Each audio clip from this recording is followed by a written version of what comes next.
नमस्कार दोस्तों, आज की कहानी है कैसे एक आदमी समुद्री टापू से बचा, ईश्वर पर विश्वास।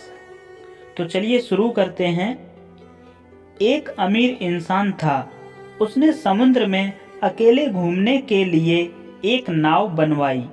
छुट्टी के दिन वह नाव लेकर समुद्र की सैर करने निकला। आधे समुद्र तक पहुंचा ही था कि अचानक एक जोरदार तूफान आया।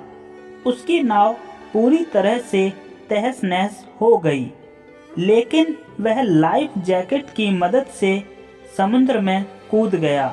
जब तूफान शांत हुआ तब वह तैरता तैरता एक टापू पर पहुंचा, लेकिन वहां भी कोई नहीं था।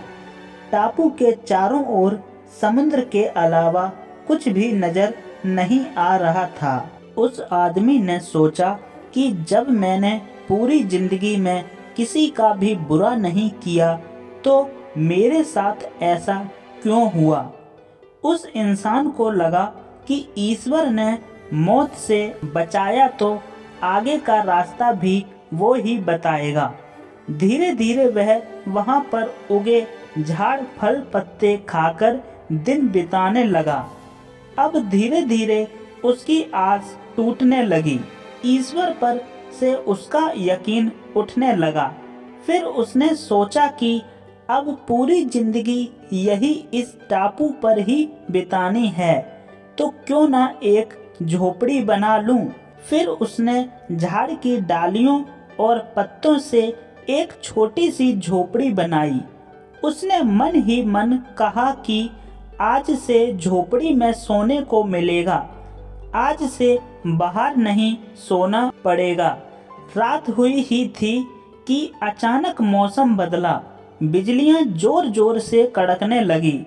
तभी अचानक एक बिजली उस झोपड़ी पर आ गिरी और झोपड़ी धधकते हुए जलने लगी। यह देखकर वह इंसान टूट गया।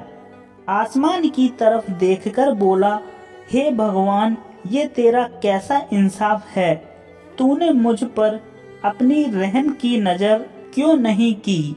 फिर वह इंसान हताश होकर सर पर हाथ रखकर रो रहा था कि अचानक एक नाव टापू के पास आई। नाव से उतरकर दो आदमी बाहर आए और बोले कि हम तुम्हें बचाने आए हैं। दूर से इस वीरान टापू में जलता हुआ झोपड़ा देखा तो लगा कि कोई उस टापू पर मुसीबत में है। अगर तुम अपनी झोपड़ी नहीं जलाते तो हमें पता नहीं चलता कि टापू पर कोई है। उस आदमी की आंखों से आंसू गिरने लगे। उसने ईश्वर से माफी मांगी और बोला कि हे भगवान, मुझे क्या पता था कि तूने मुझे बचाने के लिए मेरी झोपड़ी जलाई थी। यकीनन तू अपने भक्तों का हमेशा ख्याल रखता है।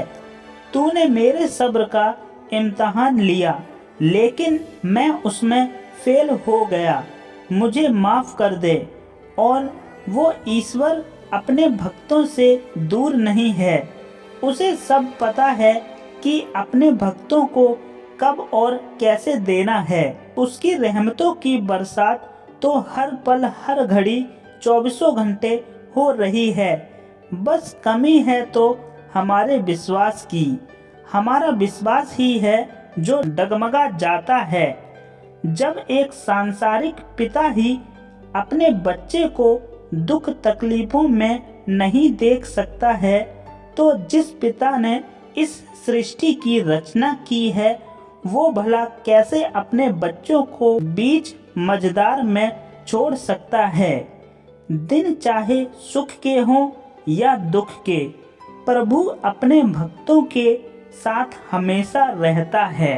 तो दोस्तों, कहानी आपको कैसी लगी कमेंट करके ज़रूर बताइए और चैनल को सब्सक्राइब ज़रूर करें और नोटिफिकेशन बेल को दबाना मत भूलें, ताकि अगली वीडियो का नोटिफिकेशन आपको सबसे पहले मिले। धन्यवाद।